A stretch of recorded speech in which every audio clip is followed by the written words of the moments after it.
update. Okay lang po silang don't you worry po. Don't you worry.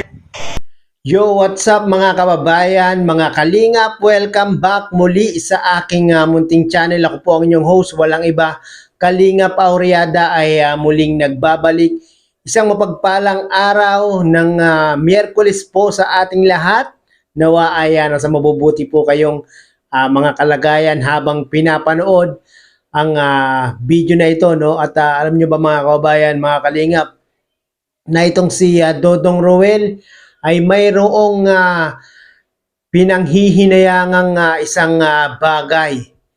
Alam niyo po ba yan mga kababayan, mga kalingap, na kung saan pag nalaman din ni Rachel Morales ay baka si Rachel din ay manghinayang, no? At alam niyo po ba yan mga kababayan, mga kalingap, kung ano yung pinanghihinayangan ni Dodong na yan? Sa mga nakakalam po, paki-comment down below po, at sa mga hindi pa po nakakaalam at nais nyo pong malaman, ay mangyari po ay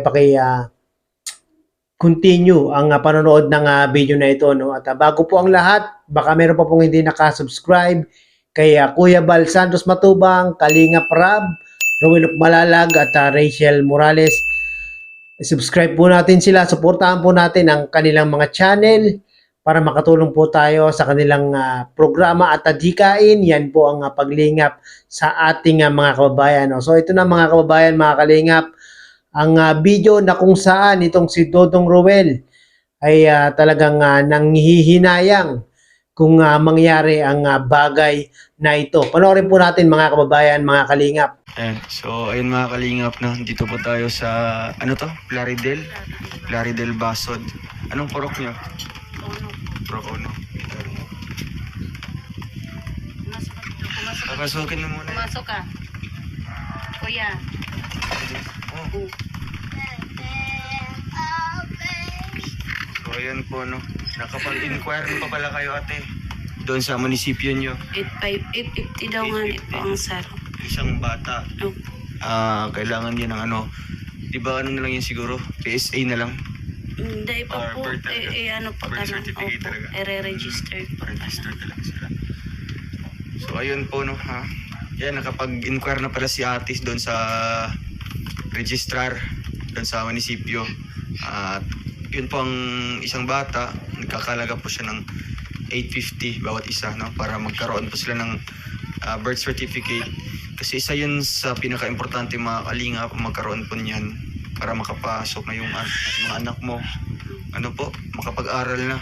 Lalo na ngayon, nagsisimula na yung pasukan. Po, di, kung mga po napapa-enroll, tamayo man. Walang birth. So, dito po, ano pong mga ginagawa niyo po ate para matustusan niyo pong araw-araw? Wala nga po. Yung binabudget-budget lang po namin yung May bigas pa kayo? Opo. Yung galing pa po sa inyo. Bigas. May sobra pa. So ano bang ano dyan? Saan bang kumukuha ng pang-ulam niyo? Yung binigay niyo po sa amin na pera po. Meron pa? Budget po namin. So yung mga konting negosyo mo, wala na yun? Yung pagtitinda ng... Nakakaano yung anak ko. Yung anak ng panganay? Bakit? Nilalako niya? Na ano kasi siya, gusto na kasi magpasok eh. Gusto na niyang magpumasok, no? Yung panganay po na anak. Ilang taon na yun? 10 po. 10 years old. Oo nga, kailangan na yan pumasok. Grade 2 na siguro yan, no? Sa pasukan. Grade Oh, 4. grade 4. So ayun po, no. Kaya po kailangan po talaga natin na ano po. So siguro po ate, halimbawa kung magkakaroon po kayo ng ano pera, yung panganay niyo pong unang papa-register niyo. Opo. Tsaka ito para makapag-aral na. Gusto mo mag-aral? Anong grade ka na? Kinder pa lang Ay, po. kinder ka. Ilang taon ka na? 7. Di pa yun nakapag-aral talaga. Nagpasok. Kaya lang po pinaano po, wala po yung birth certificate. Bali, ano? Hinanapan po kasi. Hinanapan kayo ng birth. Pero nagpapasok man po sila. Pero ngayon hindi na ako nag-ano kasi hinanapan na talaga po. Kailangan talaga yan, no? Sayang yung pagpapaaral doon, no? Sayang yung araw mga kalingap na ano po, pagdating ng panahon kailangan hindi makapag-graduate kasi nga kailangan yung birth. So maganda kung i-settle talaga na magkakaroon sila ng kanilang birth certificate para tuloy-tuloy na yung pag-aaral nila. Ayan po. Bakit po ate na yan talaga yung inuuna mo para sa mga anak mo Para po sa makapag-aaral? mga anak ko. Yung po talagang gusto ko maano. Ikaw po ate, ano pong natapos niyo po? Ano lang po ako, secondary high school lang po ako. Pagkatapos nun, nagtrabaho na po kayo. Po, nagtrabaho na po ako. So yun na nga po no mga kababayan, mga kalingap, napanood po natin sa video ni Dodong Rowel. Credit po kay Rowel of Malalag.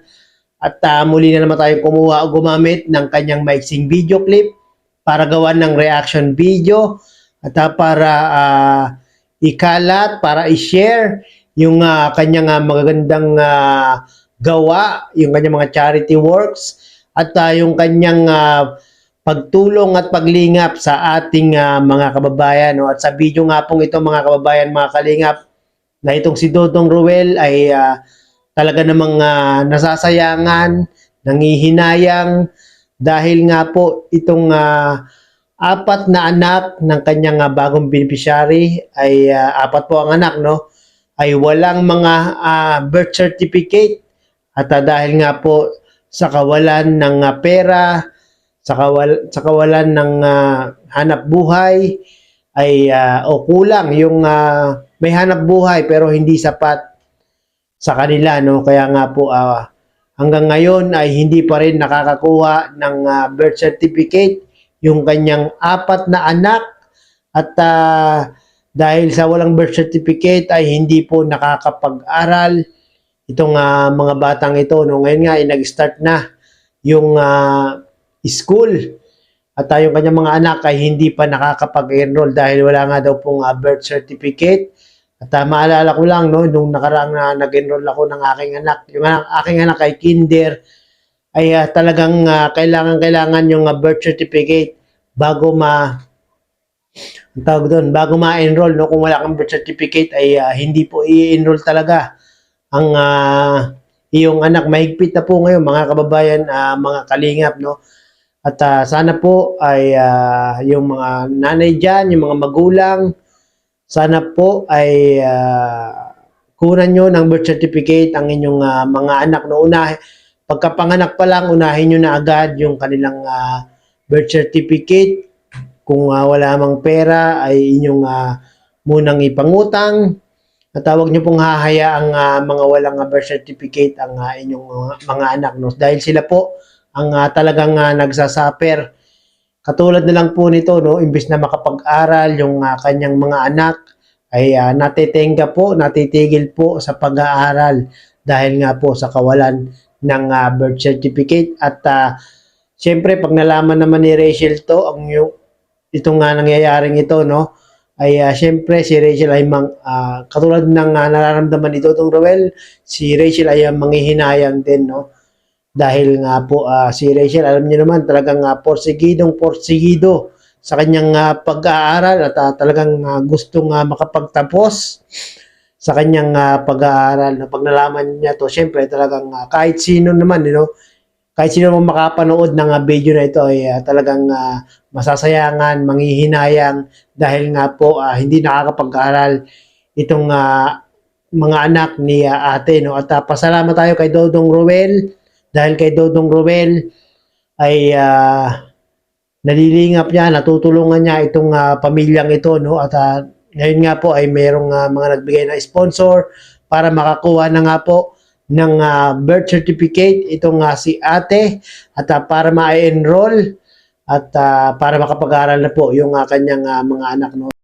Nakatulong sa kanya pagdating ng tamang panahon o sa mga darating pang panahon pag nakapag-aral po itong kanyang mga anak. Sa mga hindi po nakapanood ng video na ito, mangyari po ay pakipanood nyo po sa YouTube channel ni Rowel of Malalag. At sa mga gusto pong magbigay ng pledge o ng tulong sa pamilyang ito na beneficiary ni Rowel of Malalag, ay mangyari po ay pakicontact nyo po si Rowel of Malalag through messenger niya po, no? At yung legit na Ruel of Malalag ang papadalhan nyo po ng inyong mga pledges, no? Dahil meron po mga hindi legit mga kababayan, no? At make sure nyo po na talagang si Ruel po ang makakatanggap ng inyong mga pledges o yung kanyang mga tulong para sa mga beneficiary ni Ruel of Malalag. No? Maraming pong salamat muli mga kababayan, mga kalingap. At gumawa naman tayo ng reaction video sa mga charity works ni Dodong Ruel. Bye-bye!